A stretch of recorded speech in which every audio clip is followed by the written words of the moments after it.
Blog Talk Radio.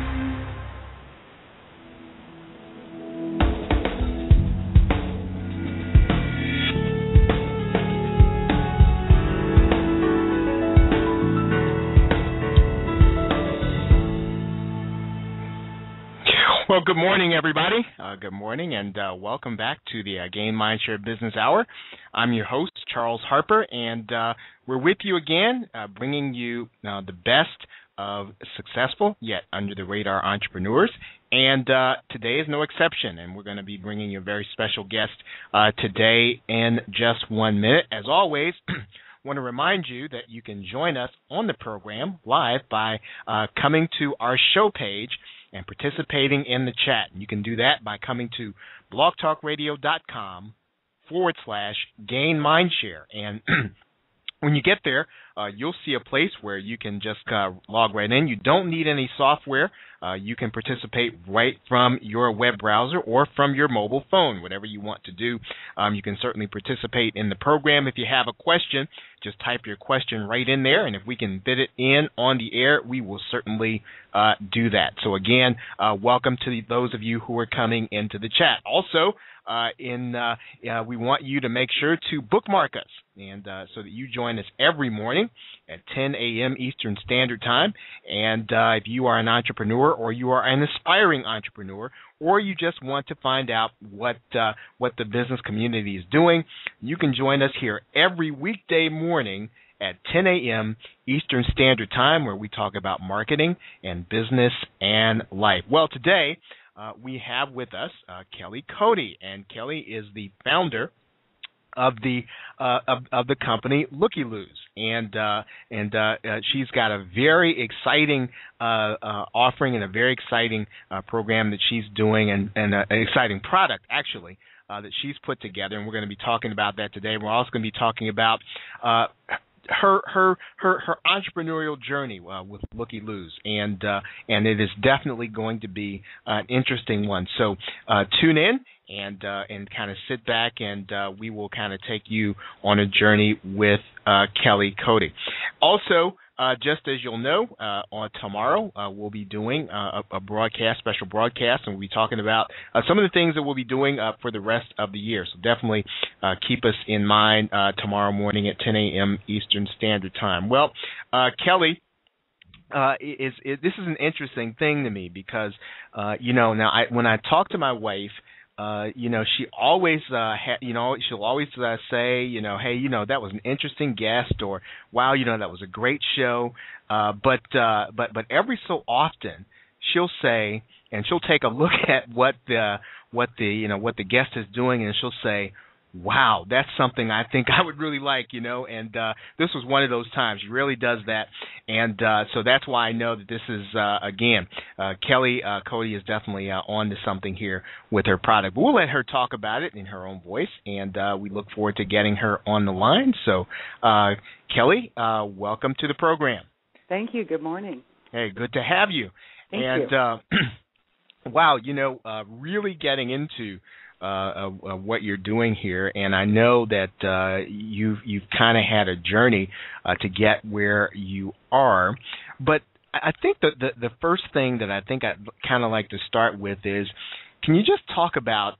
Let's start with this very interesting product, and this tells how you came to this and how you conceived it, how it really came into being. The Looky Loos, I think it's fantastic, but let's talk about that.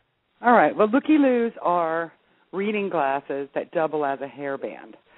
And I was one of these people with perfect vision my whole life, and woke up one night having to give my daughter medicine and flipped on the light and was under the light with the medicine bottle, and I just couldn't read the print. Mm-hmm. So the first thing you think is, when did they start printing everything so small? And it just kind of got progressive from there. And I come to find out that, this happens to everybody. It's a human condition called presbyopia. A little muscle in your eye weakens, and you can't focus on small print. Yeah. And one of the remedies, of course, is what they call the trombone, when you start pulling the paper away from your face. That's right. In fact, they say that men men don't need readers as quickly as women, just simply because they have longer arms. Right. Yeah. Maybe that. Oh, wow. That's something. Okay. Yeah, it's very interesting. So that happens around 40 to everybody. So we like to call that the denial years. Where you don't need readers, you're fine. But eventually, if you're working, you're just forced into reading glasses. So right, yeah. I started my journey of buying reading glasses, and I would buy, the really cute ones at Anthropologie for $80, and I'd buy some, $40 ones at a bookstore, and then I'd, get desperate and get the 3 for $20 from the drugstore. Yep. And I'd have literally 15 pair of reading glasses, but I would never have them when I needed them. And it's crazy making, because you need to just read a text and you can't. Right, yeah. And I'm always glad that I have my children around, because they can read things for me. That's their job. Yeah, right. So, so one day I was at my computer and I needed to wear my reading glasses, and I didn't have my readers, of course, but I had put on my daughter's plastic hairband, and I kept touching it thinking it was my readers. And I thought, much like, chocolate and peanut butter, what a nice combination. Right. Hey, what if we just put readers in a hairband? So, I had that idea, and then I have a lot of ideas. And about a year later, I went to hear Seth Godin speak in Atlanta. And, I just really, I'm a fan of his. I've read his books. I am too. Yeah, I read his blog. Very, Seth's stuff is very sticky. So I went to hear him speak, and on the drive back, I thought about all my little ideas, and I thought, that could be a hit. So I searched patents, and I didn't see anything, and I went to a local plastic supply store, and I had them cut me flat plexiglass templates. And I brought them home, and I baked them in my oven, and I bent them until I had the shape. I had like 30 of them before I got a good shape. And then once I had the shape, I could put it on my face and see how it felt. So I kind of had my first prototype. So, from there, I researched plastics, and, I knew the criteria that this would have to have. So I went to the largest plastic company in the world, which is in Saudi Arabia, and they have a really nice R&D department. So I gave them my criteria and said, okay, what kind of plastic do I have to use to achieve this? Uh-huh. And then they recommended the plastic, and I said, okay, so now, let me back up for a second. I want to tell you that I spent a good 3 weeks calling plastic injection molding companies in the United States, because I thought, I want to do made in the USA. And, it was a very frustrating experience, because I'd go to these websites, and there would be streaming American flags, saying since 1971, and I couldn't navigate their website, so I would call them, and then I wouldn't get a call back. And then when I did get a call back, I got a lot of, that'll never work, it'll be $80 a unit. Wow. You could try, but I don't think it'll never pass testing. I heard so much negativity that I just then turned back to the plastics company, and I said, okay, who in Asia is working with this specific plastic? Because this piece would have to be super lightweight, right? It would have to be optically sound. It would have to be UV rated. It would have to be flexible. It would have to, have 2 different shapes to it. So it was really kind of a very tricky idea and design. So the company gave me names in Hong Kong, China, and Taiwan that were manufacturing this type of plastic. So then I had my little prototype, and I did a 3D drawing of it and started working with these companies in Asia. And most of them said you can't do it, by the way. They also said, no, you have to have a hinge. See, my product has no hinges. Having no hinges was integral to my idea, because part of the problem with reading glasses is you're forced into putting them on your head, but then when you take them off, they grab your hair and you rip your hair out. And let me tell you, no one who's, hovering around 50 years old wants to lose hair. No, so that's true. It's an important aspect to me. So Asia even came back with hinges, and I said, no hinges. And then they came back with frames, and I said, no frames. Mm-hmm. So I find it very funny, because there's a theory, the Asian F. Are you familiar with it? I've heard, yeah. An Asian F is anything less than 100%. one company finally came back to me and they said, "We're sorry, we cannot do your design. Please see the attached drawing." And it was 98% of what I wanted. So it cracked me up because in their eyes it wasn't exactly what I wanted. Right, right. We have lovely lower standards here in the States. 98's fantastic. Are you kidding? So I really got lucky, and they were able to do my design. I ended up Skyping with them. And showing them I had taken my prototype that I had baked in the oven, and I'd gone to the drugstore and I bought a pair of readers that had exceptionally large lenses, and I taped it onto my prototype to show them that I thought it could work. And it was that Skype conversation that turned the corner, when they could visually see what I was trying to get at. Yeah. Beyond my little prototype, they could see how the lenses could work on the hairband. So what we ended up with is a virtually transparent one-piece apparatus that's got a little nose notch, so it rests comfortably on your face when you're reading it as readers, but then it fits on your head, and it doesn't fall off when you lean over. It's another huge hurdle for reading glass wearers. Right, if you're working on something, you lean over, your glasses fall down, they break, they bend. These won't break, they won't bend, and they're coated for scratch resistance. So it's a really efficient product. This is I mean, that is an absolutely fantastic story, and I mean I could come in and ask you any number of things, but here's the thing that really kind of strikes me, and I want you to kind of talk about this a little bit, which is you sort of hit this roadblock of getting it produced, but a lot of us have these ideas, and a lot of us go to conferences, right? And so what was it about this idea and about this time that you said, okay, because, and a lot of us listen to Seth Godin too. What was it about this idea at this time that you said, okay, you know what, I'm going to go ahead and move forward with this and kind of fight through whatever it is that I've got to fight through in order to get this to market? Right. I mean, I think that there's it's got a lot to do with years of reading Seth Godin, because I felt so strongly about me and my people, my tribe of women who have a problem, that is you can't read, and the other problem is you don't have your readers when you need them. So I had a lot of confidence that there would be a lot of women like me who would like a problem-solving device. And I love utility. I did interior design for 17 years, and more than making things pretty to me is if they function and they're useful in your everyday life. So I loved that we solved a problem. It was useful. I loved that I would be talking to people like me. And I loved that there's a huge conversation involved with the product. Like, you want to just talk about it because it's really cool and fun. It is. Yeah. So, it was that. It was really that I had a lot of faith in that there were a lot of women out there like me that would really, really like this problem solved, which I've done. And then we get into, like, who's going to adapt, right? It's very interesting also to watch, we really do have early adapters. We have people who are willing to look a little, for your listeners, these look a little space-aged. I get that they look futuristic, or like Star Trek, Geordi, or whatever his name is. I don't watch Star Trek. Right, yeah. And, they look a little like safety glasses. Yeah, it's like, I don't care. I would rather look like Geordi than look like an old lady.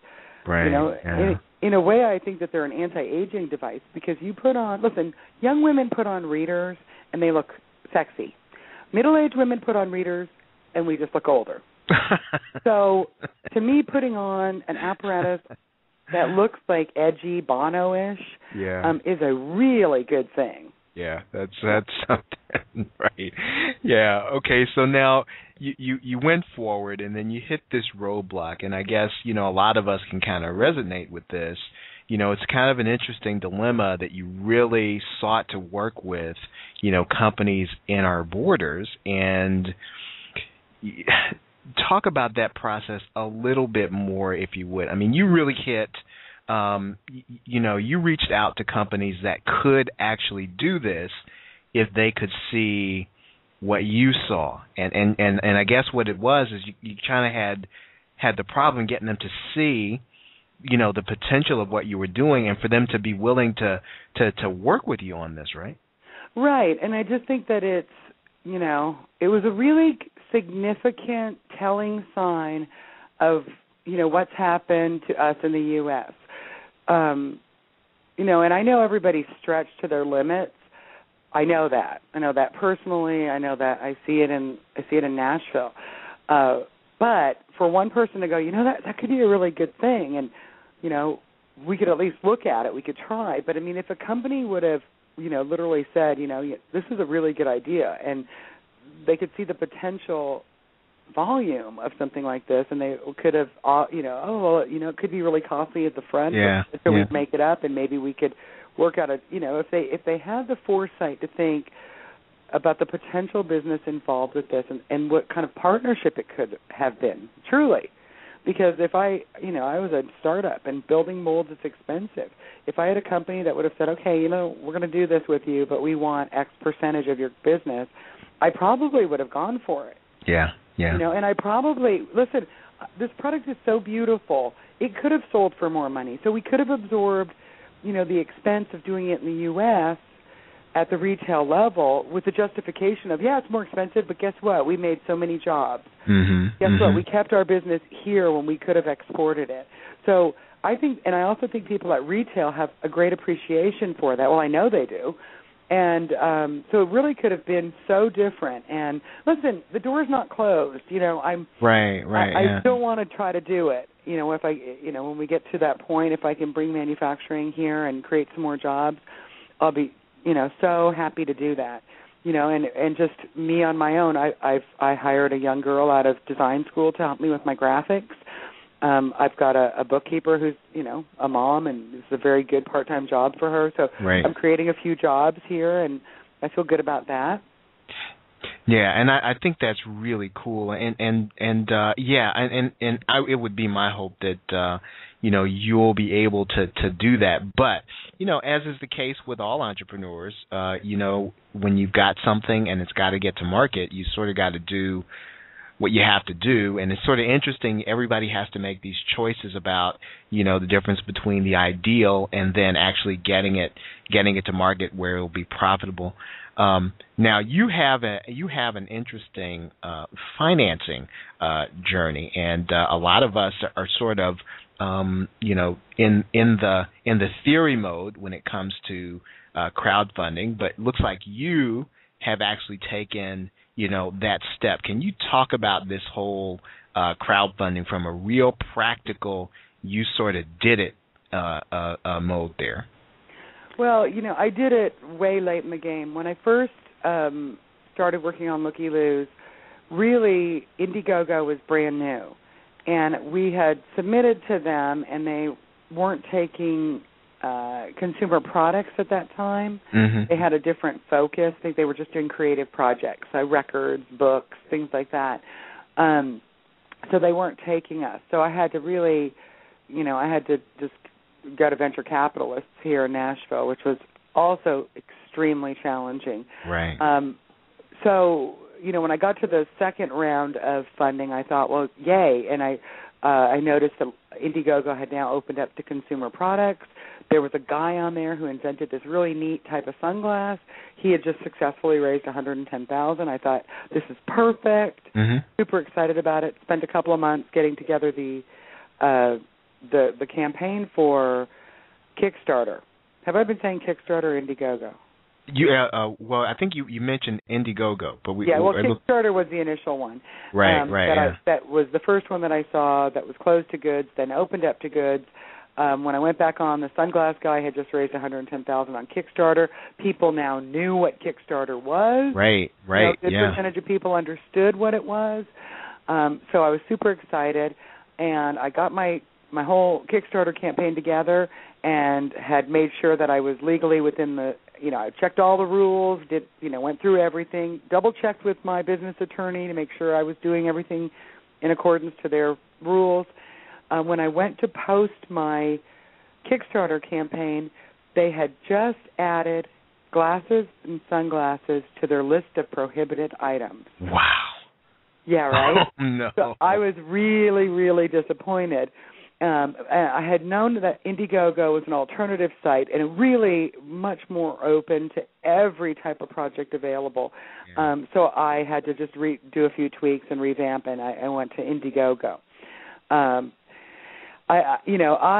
know that you campaign really, if you campaign really hard on these sites, you can be, very successful. I unfortunately had a family deal come up right when we had launched it, and we did fine. It was a great experience. It was really interesting to see people, come in, and on either of these, Kickstarter or Indiegogo, you offer rewards for your contribution. So it was a win. It's a win-win because friends, family, people you've just met, they can come in and put $100 into your Kickstarter campaign or your Indiegogo campaign, and they get 2 of what you're making, or 3 of what you're making, which most times is a gain for the buyer, because everything's offered at a little bit lower price. So it was really nice to see people coming in and contributing to the campaign, and then really fun getting them out the product. And the more the product gets out there, the more people are going to talk about it. Right. Yeah. Yeah. So now, in this process, if you had to talk about maybe 3 things that are important to folks, and I know you talked about there are ways to campaign hard. Yeah. If you had to go back and say, okay, someone comes to Kelly Code and he says, okay, I'm going to do a Kickstarter campaign. I'm going to do an Indiegogo campaign. What are the 3 things you would tell them that they need to kind of think about as they enter the process? Make sure that you have a really strong personal video pitch. Mm-hmm. People, it can be very crude, but it has to be energetic, and people want to see who you are. People really want to see the person behind the scenes. Number 2 is to make sure you have a lot of time to campaign because you're constantly Facebooking, emailing people the link, asking people to share it. It's really asking. There's a great old adage that is, the number 1 reason why people don't raise money is they don't ask for money. Mm-hmm. So you have to ask people, which is pretty humbling. But, especially in the startup stage, people want to help. I thought it was a very timely thing. I watched this election go by, and just the ideas that, that were thrown out there that with Medicare, or with medical in particular, is that, people will help people. And people will help people, and I'm not sure they're going to pay each other's medical bills. People really want to help. And the amazing thing about, if you look closely at Kickstarter and Indiegogo campaigns that have raised a lot of money, and you look at how many contributors came in at the $25 level, it'll be the highest. It'll be like 1,600 people at $25. Right. So you're not asking people to put in hundreds or thousands. It's like some people even raise a lot on a $15 contribution. So really know what you're going for. Know, okay, I want to get 2,000 people at $15. And if you have, 1,500 friends, and you say, guys, if you all contribute to this, I can make it happen.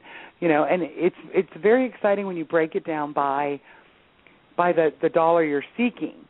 Then you can really, kind of target who you campaign to. Mm-hmm. So, it's $15, but you're going to get the first pressing of our record, or you're going to get the first, well, for me, you get the first looky-loos. You get the looky-loos sunglasses launch on Indiegogo. The first people who got just plain sunglasses, not reading glasses, got them through Indiegogo.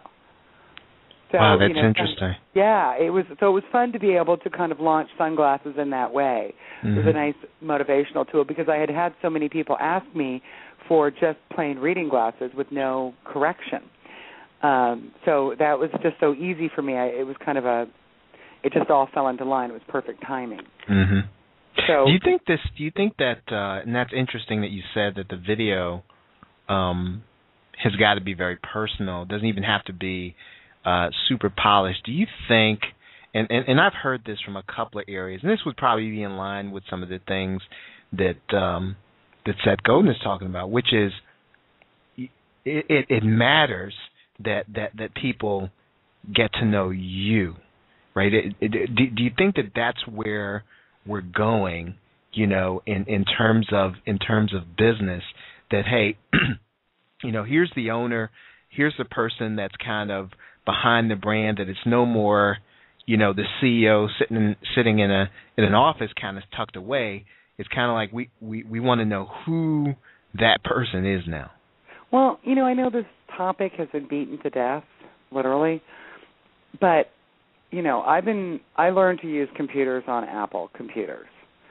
I worked at a company, and they had this big, huge IBM system. I worked there for a year, and I could never manage to read my email. I was so intimidated.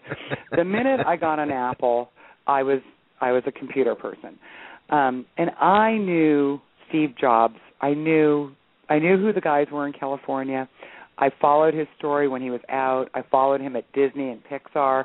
I knew about him far before he became what he is now, of course. But there was a tribe of people who we really liked Steve Jobs. We were rooting for him. We saw what happened to Apple when he left. Like, we knew, you know, like, we watched him, right? So you're right. Like, it is, like, it's the person, because it's part of the story. You know, Walt Disney himself is the guy we watched. You know, what did Walt Disney do? Right. You know, he's the guy who came on Sunday nights in the Wonderful World of Disney. You know, you'd see his face. You see his face, you see Mickey Mouse. So, you know, I think it's kind of been going on for a long time. I even think about Dear Abby, you know, who died last week. Mm-hmm. I think, you know, you know, we grew up with that. We know who Dear Abby is. We even know what she looks like. You know, she's got that coiffed hair, and she had a little picture in the corner. Yeah. You know, we knew what she looked like. So, yeah, I think the person is the story that you can. We're human, right? So it's our propensity to latch on to other people. You know, not necessarily objects. So I think that, you know, yeah, if you can get the person personally and the object second. You know, on Kickstarter there were these two middle-aged women, and they're cute as can be. They're workout chicks, and they came up with this workout watch. Mm-hmm. That is far too much for me to understand. But they were so excited about it on their video, right. And they were like, it looked like they just came off the running trail. No makeup, their hair's a mess, and they're like, hey, Kickstarter, look what we did. Yeah. And they were talking to their people. Like, they invented something that works for women who run. And it was very convincing, you know. And, I mean, like I said, I'm not that kind of a runner.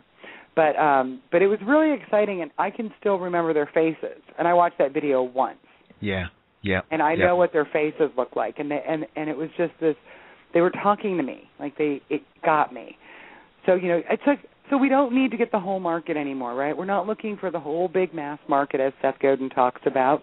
You know, we don't have to go for the whole mass market. We just need our little teeny tiny slice of that market, and just focus on it and talk to them. Yeah, right. So that's part of it, is to remember, know exactly who you're talking to, and talk to them like you're talking to your pal. Like, you know, the people love ideas.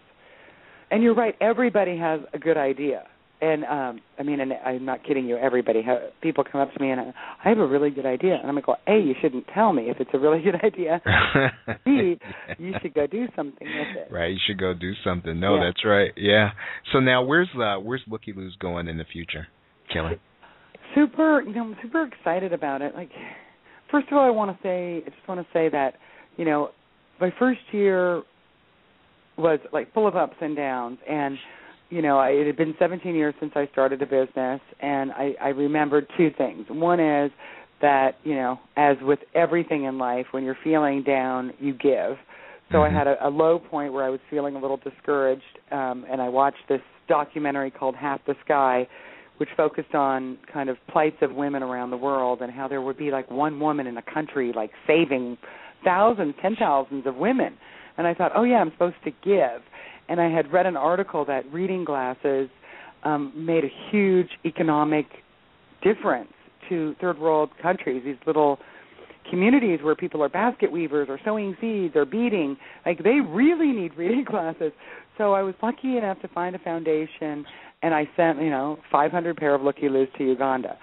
So that was really great, and it really just made me get back in the game. But we did manage to open 60 accounts across the United States last year, which I'm super proud of, and just came back off of a trip from Toronto where we were featured with a collective group of artisans, inventors from around the world, sponsored by designboom.com, which is just an incredible daily newsletter that focuses on art, architecture, and design. So we showed at the Interior Design Show in Toronto, and so I had this great captive audience of people who were interested in design. But I literally, had 6 to 8 people around me the whole time, and it was so awesome to actually see people get so excited about it, talk about it the way I knew they were going to talk about it, say to me, everything, the reason why I invented Looky Loos. Oh, my gosh, this is so great because they don't have hinges. Yes, they don't have hinges. Yeah. Oh, my gosh, this is so lightweight. Yes, it's so lightweight. Oh, my gosh, it doesn't fall off when I lean over. Yes, that's right. So it was super fun, and I got to even when it wasn't a hit for people, even when they put it on and they went, ooh, you know what, I don't like the way this feels on my head, I go, you know what, it's not for you, and we could move on. I don't have to sell them. If it doesn't feel good when you put it on, it's okay. It's like not for everybody. It's like green apples. Like, ooh, that's too sour for me. Fine, have a red apple. So even what could be construed as negative data was great data to me because it taught me also how to move on and focus on the people who it works for, and it was amazing. I sold 220 pair of Looky Loos in 4 days. That's fantastic. Yeah, it was amazing. And what was really fun is the show had asked us to offer a special price to the patrons because they paid, I guess it was a very expensive show to attend. So I started my first day at wholesale, and it was phenomenal response. And so the second day I thought, let me just see if the price, if anything happens, if I up the price $10. So up the price $10. Nothing changed. Sold just as many units. So the third day I got closer to our retail price, and I thought, see if I see a difference. No difference at all. So that is a fascinating thing to me too. It's like if people like your product, I'm not saying price is completely irrelevant. Just saying, there's a lot of latitude. If you need to compensate for making it in the U.S. by being a little higher, and that's one more thing you can tell your customer. But I wasn't even no one asked me to justify my price. People asked me, they were really into this question in Canada, and I guess because they're very pro-health there, they get a lot of preventative medicine. So the number one question from Canadians was, are they UV rated? And I would say yes, and they would say A and B. And I would say yes, but I thought I don't get that in the United States. No, you would never get that here. Which I found that fascinating. But I guess in Canada, part of their preventative medicine is that they are told to protect their eyes always at a young age. Yeah. They want children wearing UV protection on their eyes. So really, there's several, morals to the story, and I really like what you're saying about really understanding who it is that really benefits the most from what it is that you're offering, and not trying to be everything to everybody, but trying to make sure that you're really giving that additional value to the people who would understand who would understand the value of what you're offering. And that is really, it sounds like what you're doing an extremely focused and well-targeted job at really getting these Looky Loos into the hands of, and I know that you've mentioned primarily women, but you and I were talking. You were saying that guys are kind of into this too. I get more orders from men on the website than I do from women, and so even in Toronto, when I'm selling 220 pair, I would say at least 35% of those sales were to men. Listen, men have the same problem, and they do. The hair loss thing for men is a big deal, and so men see the problem-solving aspect of it too. I think men adapt to the shape of the product easier than women because they look a lot like Oakley's wraparound glasses. So the men are really comfortable with the design, and then there's the utility. And although men won't necessarily use them as a hairband, when they're on your head, they just look like glasses. But the thing is, they're not glasses. They fit tight to your head, snug, and they don't have hinges. So it's not like men look like they're wearing a hairband. I mean, women will if they're pulling their hair back, but otherwise it just looks like a pair of glasses on your head. The other thing men do is they wear them around their neck, like a little collar, and then you just snap them off, put them back on your collar. But men have the same problems as women is, okay, now they're going to put their glasses in their shirt or they're going to put them in a pocket. So if you have to read, and, this is a complete first world problem, but you have to dig for your glasses, you have to open up your glasses, you have to put your glasses on, you have to read, you have to take your glasses off, fold them up, put them back in your pocket. That's a lot of work just to read a, 3-word text message. Yeah. Right? So the idea of them being able to just, snap them on, snap them off is huge.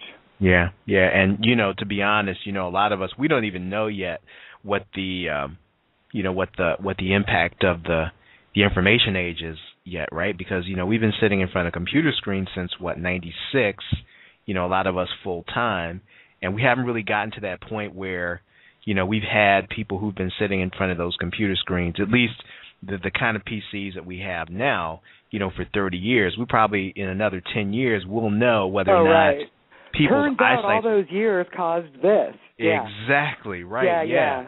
Well, it's interesting because, I talked about being very utilitarian, and when we talked about doing colors, I really wanted to make not just fashion, fluffy colors. I wanted to make colors with a purpose. Mm-hmm. So when I have 2 optometrists that, consult with me, and when I talk to them about, what's the most important color for people, they both said optical rose number 2. And this is what has now turned into our product, Paris Pink. We've named all our colors off of cities. So Paris Pink is really optical rose number 2, which is what optometrists want you to wear when you're in front of the computer. And it color corrects, and it causes less strain on your eyes in the long term. It also helps temper whatever the activity is in your brain that kind of keeps you wired from looking at monitors. Right. So it actually aids in helping you sleep because you're not getting all that blue light into your, through your eyes to your brain. So really, so this is a little more than just because the idea of reading glasses. I mean, if we process that, we're probably talking about books, but a lot of us don't necessarily, read books in that sense. A lot of us sit in front of the screen. So really, these reading glasses are for those folks who sit in front of their computer screens all day. Absolutely, and in fact, we do. Even if you don't need reading glasses, we do the rose-colored without correction. So you can even color correct if you don't need reading glasses. Usually, people who have prescription glasses don't need reading glasses, but they still need to protect their eyes in front of the computer screen for sure, and sunglasses, of course. I had a lady in Toronto who put our regular sunglasses over her prescription glasses, and it looked totally awesome. It just looked really neat that way. Yeah. Wow. I have kept you long past 30 minutes, and I had a great time just kind of hearing your story. If we could kind of close out on this, I know you talked about the future and where you want to go and sort of the future entrepreneurship. What do you see as your biggest challenge coming up, Kelly? I think it's distribution. I think that's going to, well, it is. Last night I had a requisition for a whole container of looky-loos. So, this is going to be new. I've been bringing them over, in less than a container, in 900-piece orders, and now a container is a lot. So, logistics, figuring out how the logistics are going to work, figuring out how I'm going to get it from Taiwan to Canada in the most efficient way, which might be to bring it through the United States first, because we have all kinds of customs to figure out. So the logistics of that will all be very interesting. And also this is a lot, these orders are huge, and this is a lot of commitment and really I'm going to really look to focus on my cash flow on a daily basis. Just watch my cash flow really closely so that I'm able to do this efficiently. I think up to this point I've been able to kind of, just run a business. Look at my P&Ls, my profit loss. Look at my income. Look at my expenditures. But now I have to really look at when cash is coming in, when cash is going out. I have to really stay on top of this, and that's going to be a challenge. It's a challenge for any creative person, right? Well, I think what impresses me about this is that you went from being, you call it a creative person, interior designer, to you're running a manufacturing company now. I mean, you own a manufacturing company, and not only are you owning it. I mean, you're not an absentee owner. I mean, you're in effect, you're managing this, and I'm how do you? Right. I'm doing everything. Yeah. I mean, I have help, but I do a lot.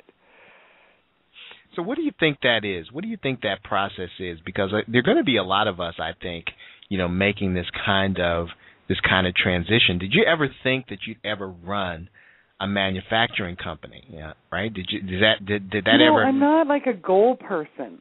I realized that when I was even little, I don't remember anyone ever asking me what I wanted to do when I grew up. And I don't think I ever had anything. I wasn't a girl who dreamt of what my wedding would look like. And I think that's just kind of who I am.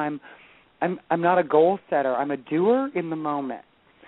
So I laugh at the whole thing with Looky Loos is just it's actually very funny if you think about it. It's like, I have a good idea. Great, let's mortgage the house and sell everything we own. Like, that's a great idea. And what's funny is that people are like, oh my God, it's so cool that you did that. Like, yeah, it's cool, but do you realize how risky that is? And I mean, I think that there's, I think people don't like the idea of saying gamble, but you know what? It's a gamble, and I think there's just a part of me that really likes excitement, and I think that when you're gambling with things, that it propels you to do something. Like, I can't really sit around and, first of all, I'm a person who gets up every day. I'm at my desk at 9 a.m. anyway. My parents taught me a work ethic. So I'm not a person who's a slacker. I don't watch daytime TV.